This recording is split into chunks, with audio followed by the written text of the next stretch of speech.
Umayos sa balance ko. Mataas po. Ang galing naman sa umayos. Sabi ni. Hindi na mag-prito dito. Sabi ko na kaya ang init yan eh. May podcast ka ba nakita? Parang wala naman po ako nakita. Sa tulog pa siya sa aircon kagabi.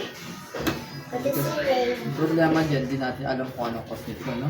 Pwedeng infection, pwedeng viral infection, pwedeng blood parasite, o yung dengue sa pusa. Kaso kasi, ay, yan na din. Mukhang ear infection yan.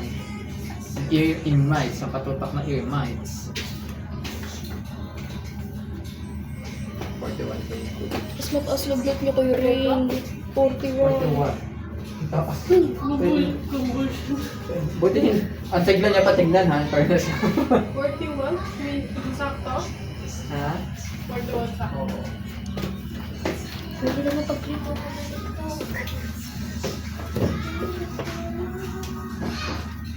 First sakit niya pa naman po ever since. Hindi pa siya nagkakasakit siguro na dumating siya sa mga.